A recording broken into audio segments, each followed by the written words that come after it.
Assalamualaikum warahmatullahi wabarakatuh. Nama saya Putri Zara Anggraini dari kelas Humas 5C. Di sini saya mau mereview sebuah berita terhadap kode etik Humas yang berjudul Kontroversi Pernyataan Si Kaya dan Si Miskin dalam Penanganan COVID-19. Jadi, dalam artikel yang dilansir oleh BBC News Indonesia, pada tanggal 30 Maret 2020 memiliki point of attention atau daya tarik sebagai sebuah pemberitaan publik. Di dalam berita tersebut, Ahmad Yuryanto sebagai juru bicara penanganan COVID-19 pada saat itu menuai kontroversi dengan mengucapkan di dalam pidatonya bahwa si kaya dan si miskin harus saling melindungi dalam konteks penanganan COVID.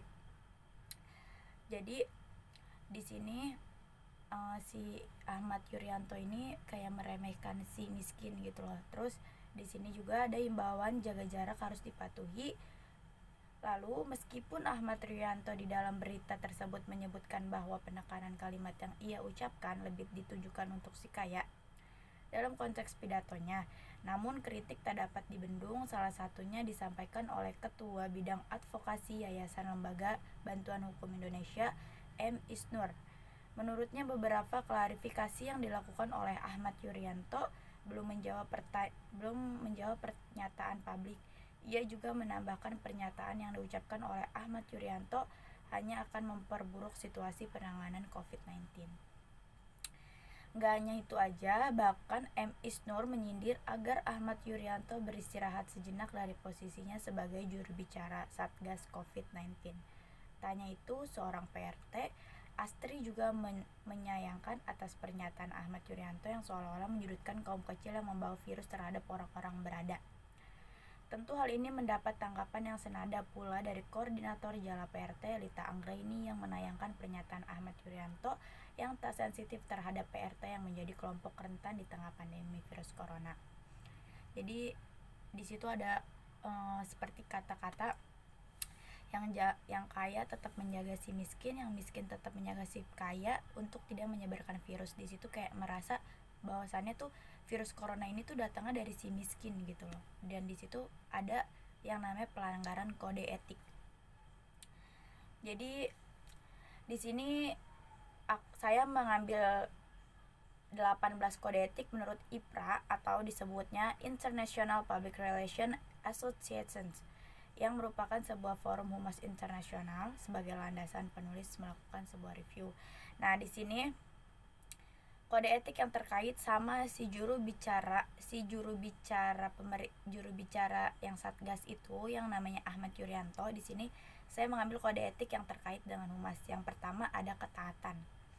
Dalam hal ini salah satu ketaatan yang dimaksud ialah ketaatan terhadap Human Rights, hak asasi manusia. Dalam berita tersebut, menurut penulis, saudara AY telah melakukan disobey atau ketidaktaatan terhadap hak asasi manusia karena membandingkan dengan ucapan yang tendensius dan negatif terhadap kaum kecil merupakan bentuk diskriminasi sosial. Bahwasannya serasa masyarakat kecil itu ditindas gitu loh.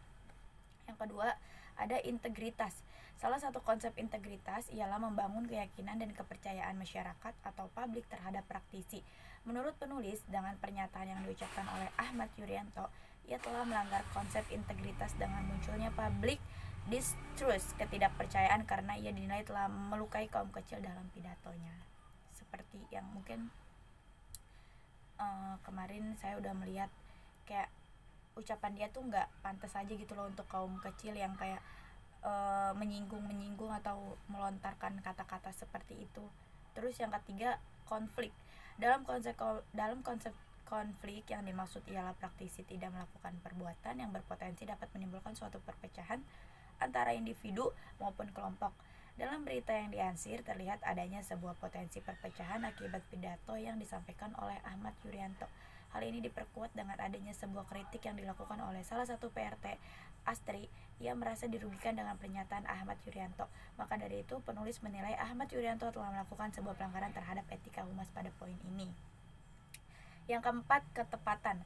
Dalam konsep ketepatan di sini merupakan sebuah planning accuracy sesuai dengan rencana sehingga dapat meyakinkan publik dengan apa yang sedang seorang praktisi lakukan.